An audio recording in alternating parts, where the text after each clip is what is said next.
Salut, moi c'est Cindy, je suis calorifugeuses. Moi, c'est Max, opérateur de machinerie lourde. Suite à la saison 1, on a tellement eu un gros succès et à la demande de nos membres, on a décidé de faire une deuxième saison. On revient avec des sujets différents qui ont été soulevés dans les commentaires. Donc, encore cette saison, un podcast fait par les travailleurs, pour les travailleurs. Bienvenue à la saison 2 de Discussion de roulotte.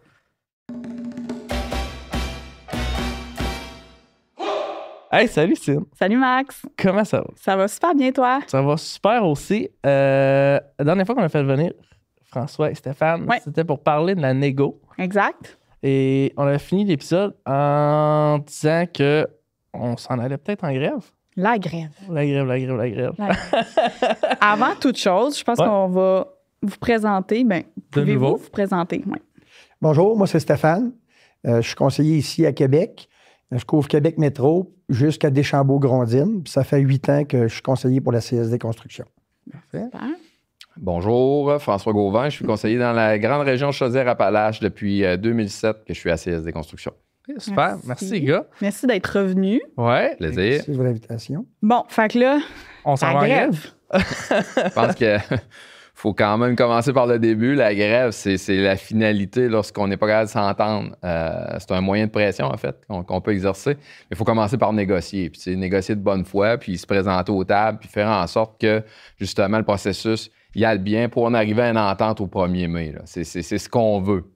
Mais c'est pas toujours comme ça que ça fonctionne. C'est pas toujours comme ça que ça arrive non plus. Mm-hmm. Fait que c'est sûr qu'on peut arriver à ce moyen de pression ultime qui est la grève. Mais si c'est le cas, on vous oublie pas là-dedans, vous allez être consulté. C'est pas moi et Stéphane qui vont décider un bon matin en se levant. Bon, station s'en va en grève. C'est pas comme ça que ça fonctionne. C'est pas favorable non plus. C'est pas nécessairement ça qu'on veut aller en grève. Non, c'est un dernier recours, on va se dire.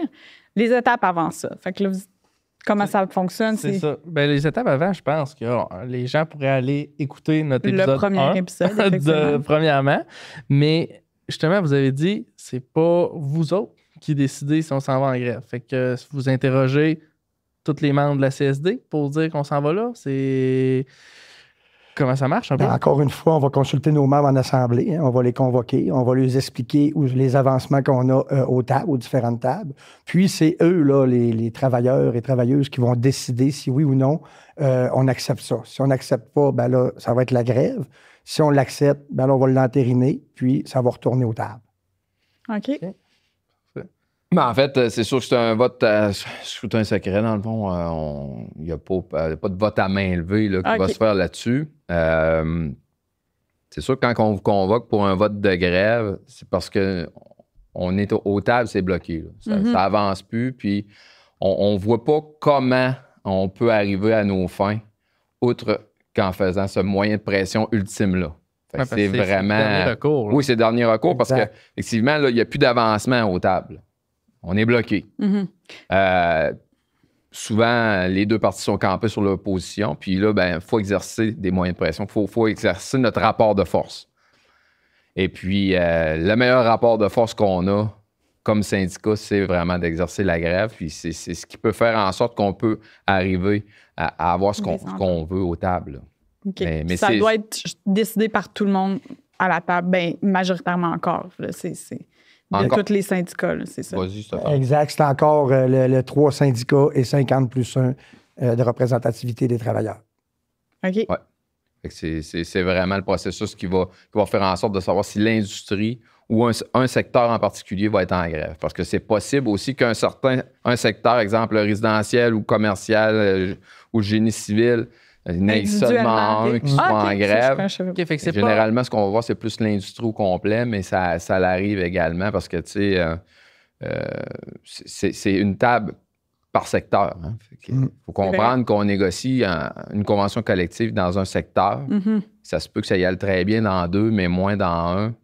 Fait que c'est pas une obligation que c'est tout le monde dehors, tout le monde en grève en même temps. Si la grève arrive, ça se peut que ce soit un groupe de travailleurs en particulier. Ça pourrait être par secteur d'activité, effectivement, soit résidentiel, soit commercial institutionnel ou soit dépendamment où les ententes se font. C'est une possibilité. Ouais. C'est une possibilité. OK. Tout dépendant de l'avancement des négociations à chaque table. Parfait. Puis, la loi spéciale Parce que, tu sais, quelqu'un qui peut m'expliquer ça, c'est quoi? Les dernières fois, je pense que les gars, les travailleurs voulaient se faire entendre, puis que malheureusement, les négociations n'avaient pas bien été. On voulait sortir dehors, puis on se faisait toujours ravaler avec une loi spéciale qui sortait et que c'est « Ah ouais, retourne au travail ». Ces lois spéciales-là, ça a été jugé inconstitutionnel. Donc, c'est pas possible pour un gouvernement là, en ce moment là, de reproduire cette situation-là pour la prochaine négo. Okay. Donc, c'est sûr que dans l'imaginaire puis sur les chantiers, ce qui se passe, c'est qu'en fonction de ça, les gens se disent, ben là, s'il y a une grève, il n'y aura pas de retour forcé par le gouvernement. Fait que c'est sûr qu'on entend plus parler de la grève, peut-être en fonction aussi de ce fameux jugement-là. Là. OK. Puis ce jugement-là, ça favorise nos négos parce que ça nous aide. On avait un levier qui était la grève pour essayer de venir à une entente. Puis ça, ben, ils nous l'enlevaient en nous faisant retourner au travail avec cette loi-là. Exact. Fait que ça, en l'ayant pu, ben, ça nous permet de pouvoir négocier équitablement. Là. Ça te donne encore plus de force directement en négociation avant de se rendre à ça parce qu'il y a une possibilité là, de vraiment y aller. Ben, notre rapport de force, c'est le seul qu'on peut exercer. Exact. Donc, la grève. Fait que si tu nous l'enlèves, on n'a plus de rapport de force. Fait qu'on rentre tête basse sur les chantiers. Puis, ça nous est imposé. Ça nous est décrété par un gouvernement. C'est pas ça le but de l'exercice. Là. OK. Parfait. C'est une négociation entre deux parties pour arriver à une entente. C'est ça qu'on veut. Puis si ça n'arrive pas, ben, on veut être capable d'exercer notre rapport de force. OK. Super. Puis, mettons qu'on est en grève, puis que moi, ça ne me tente pas de participer. Je peux-tu travailler pareil? Ben, c'est ça. Parce que, veux-tu y aller? Là? Si le secteur d'activité où ce que tu travailles est en grève, techniquement, en support avec les personnes qui négocient, c'est bien de les supporter puis d'arrêter. Mais on n'a pas de loi d'anti-briseur de grève, nous, dans la construction. Fait que c'est pour ça que des fois, on dit qu'on arrête les chantiers. Ouais, c'est ça. C'est pas illégal, mais si tu veux faire avancer tes droits puis tout ce qui vient avec. Ce qui est déplorable là-dedans, c'est que ceux qui continuent de travailler vont bénéficier des mêmes avantages que ceux qui ont arrêté.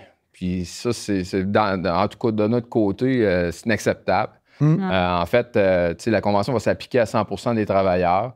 Et puis, c'est sûr que, effectivement, comme Stéphane a dit, il n'y a rien de prévu dans la loi R20 au niveau des briseurs de grève.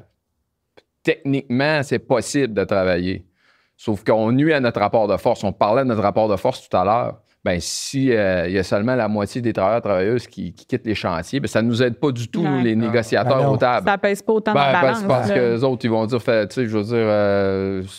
Ils s'en foutent, eux autres, on n'a pas l'air unis, on n'a pas l'air... on a l'air je comprends. C'est vraiment... Puis l'efficacité de sortir tout le monde en même temps, tout le monde... C'est pas la même, là. Je veux dire, on a un impact, là. C'est pas le même rapport de force. Non, fait que faut vraiment être unis dans ces circonstances-là. Puis il faut que 100% des travailleurs soient derrière nous. Hein? On va aller à la guerre, mais ça nous prend une armée derrière nous. Là. Je comprends. Mais exemple qu'on va dire, on part puis on s'en va en grève, mais moi, côté, je perds tout mon salaire, je perds tout, puis il faut que j'arrête. Est-ce que la CSD a quelque chose pour aider aux travailleurs qui dit, moi, je veux faire avancer, je veux vraiment être avec le monde pour faire avancer mes droits, mes côtés salaires, tout. Faut que je mange, faut que je paye mon hypothèque. Ta vie continue. Ben là, c'est ça. Là. Financièrement, y a-tu quelque chose pour pallier? On a des fonds c'est le challenge. Hein? Ben, effectivement, ben, dans le fond, dans le jargon, c'est ce qu'on a l'allocation de solidarité qui est applicable au jour 1 à CSD Construction. C'est ce qu'on appelle communément le fonds de grève. Exact. OK. C'est ça, le fonds de grève. Il vient supporter les gens qui vont s'impliquer, qui vont venir faire du piquetage. C'est vraiment de s'impliquer, là. C'est ça pas le ça but. Gratuit à rester chez vous. C'est pas des vacances payées. Tu vas travailler ailleurs parce que durant la grève ou quoi que ce soit, tu vas dans une autre industrie ou... si tu veux c'est de s'impliquer. Si on fait une grève et que les gens restent tous chez eux et qu'ils ne démontrent pas le support à leur syndicat, je veux dire, c'est pas le même impact. Là. Effectivement, ça nous prend des gens sur la ligne de piquetage. Okay. L'allocation de solidarité est prévue pour les gens qui viennent piqueter. T'sais, on va se dire, si on va en grève, c'est parce qu'on n'est pas content de ce qui s'en vient, mais si tu fais rien, ça va pas avancer. Fait que c'est comme aller un contre l'autre. Oui, un cercle vicieux. Un cercle vicieux, exactement. Puis c'est-tu exemple, là, tout le monde qui s'en va à la ligne de piquetage qui a le droit à ça, on va dire, je m'avance un peu, mais quelqu'un qui vient de rentrer dans l'industrie, mais qui dit, moi, je veux faire changer, mais ça fait 1 mois qu'il est là, il a donné des cotisations à CSD, est-ce que lui aussi, il a le droit directement en partant? Ou il faut que tu sois avec la CSD depuis 3 ans, 4 ans pour avoir le droit à ça? Comment ça marche? Non, si tu es un membre CSD, si tu as une carte valide puis que tu es un travailleur de l'industrie, peu importe comment ça fait longtemps que tu es là, si tu t'impliques et tu viens ces lignes de piquetage, tu vas avoir droit à ton allocation. C'est sûr et certain. C'est pour tout le monde. Tout le monde travaille à ce moment-là. Tout le monde est pogné un peu dans ce protocole-là. Fait que c'est normal que tout le monde en bénéficie. Tout le monde est lié aux conventions collectives. Exact. Puis, tu sais, chez nous, que ce soit dans n'importe quel dossier, effectivement, au jour 1, quand tu es membre, tu bénéficies de 100% des services. OK. À la première cotisation. Exact. Petite question, là, exemple, qu'on se rend là encore à grève, on est toujours dans les suppositions, mais vas-tu avoir un courriel lundi soir pour dire fini, man. Je travaille pas demain, c'est terminé, tu restes chez vous, tu es en grève. Même ça marche? On se le fait-tu dire? Un petit texto, là. 48 heures d'avance? Comment ça marche? Non, ça ne marche pas tout à fait comme ça, si tu permets, François. Dans le fond, il va y avoir une mobilisation qu'on appelle. La fameuse alliance syndicale, hein, les 5 syndicats vont être ensemble, puis ils vont se promener de chantier en chantier. Puis, on va lui expliquer où est-ce qu'on est rendu dans nos négos. OK. Puis, on va lui dire qu'est-ce qui s'en vient. Si c'est la grève qui s'en vient, bien, on va les préparer, on va lui dire pourquoi, puis on va les mobiliser, les sensibiliser à ce qui pourrait arriver là, dans les prochains jours. Fait que c'est un peu... Puis ça, c'est en alliance. Hein. C'est tous les syndicats qui vont passer sur différents chantiers. Parce que quand on arrive sur un chantier, bien, il y a tous les travailleurs de différents syndicats. Fait que c'est pour ça qu'on va être en alliance. On va être tout le monde ensemble. Puis, on va aller voir les travailleurs là, sur les chantiers à tour de rôle. Ça va être partout au Québec. Là. C'est des mobilisations qui se font coordonnées partout au Québec en même temps. Fait que vous préparez le monde un peu d'avance. On les prépare, on les sensibilise. On n'arrivera pas à la dernière minute. Demain, vous ne rentrez pas. C'est ça, là. Puis ils ne comprendraient pas non plus pourquoi. Il faut leur expliquer aussi où est-ce qu'on est rendu. Puis pourquoi qu'on s'en va là. Il ne faut pas juste dire on va en grève puis c'est fini. Là, ouais, c'est ça. On a un petit compte rendu à vous faire. Puis vous dire pourquoi. Parce que la décision vous revient en bout de ligne. Là, c'est ça, quand on va aller en vote de grève, il faut vous avoir expliqué pourquoi. Il faut vous avoir sensibilisé, etc. Okay. C'est de l'information, en fond. C'est que vous travaillez, vous faites vos journées. Puis nous, on est assis aux tables, puis on voit l'évolution de chaque point. On est vraiment capable de vous l'expliquer sur le terrain. Exact. C'est rendu où. Puis ça, ben ça fait partie du processus aussi. Là. Quand on parle de mobilisation, c'est comme tu nous disais tout à l'heure, je vais te recevoir un courriel, ben tu tomberas pas des nues. Là. Tu vas dire, OK, ben les conseillers, les représentants sont passés en alliance. Puis, ils ont expliqué à tous les travailleurs sur le chantier où ça en était rendu, la négociation, puis pourquoi qu'il y a des possibilités qu'on en vienne à un conflit de travail. C'est vraiment ça, là, le but de ça. Là, c'est de l'information. OK. C'est ça, tu sais, il va y avoir eu un processus, justement. Là, c'est pas de même. On revient depuis le début. Là, c'est ça. Il va y avoir eu nos votes pour le faire accepter. Il va y avoir eu justement la mobilisation pour tous nous informer que malheureusement, ça s'enligne vers ça de plus en plus. Puis il va y avoir une date qui va sortir si on se rend là, bien sûr. C'est pas le but. Ben, c'est sûr, c'est dur de mettre une date exacte puis de dire c'est telle date là, sur le long terme. Là. Ouais, non, c'est ça. Court terme peut-être, mais puis encore. Parce qu'on a toujours espoir d'en arriver à une entente. Hein, puis ça négocie d'une journée à l'autre. Ça peut être des 24 heures, des bliss de négociation qui interminables, on va se le dire. Là, qui font en sorte qu'on a toujours espoir d'arriver à une entente puis d'éviter ce moyen de pression-là ultime. Fait que, c'est sûr qu'on est toujours dans l'espérance d'une entente. C'est pour ça qu'on met une date exacte et dire c'est telle date, c'est pas vraiment possible de faire ça. Là. Fait que, je sais pas toi, Cindy, mais moi, je pense que ça fait quand même un peu le tour sur mes questions que j'avais sur la grève. Toutes mes questions sont répondues. De toute façon, je pense que si jamais nos membres ont des questions, peuvent vous contacter. C'est le moyen le plus facile, efficace, puis avec la bonne information aussi. Oui, exactement. Ah oui, oui. Ça nous fait toujours plaisir là, quand les membres nous contactent. Là. On est là pour ça. Oui, c'est notre travail. Bon, ça nous fait vraiment plaisir. On va donner les bonnes informations. On va prendre le temps qu'il faut pour vous répondre. Exact. Mais merci beaucoup. Ouais, merci beaucoup, Cindy. Merci, les gars. Merci à vous autres. À vous autres. Yes. Merci.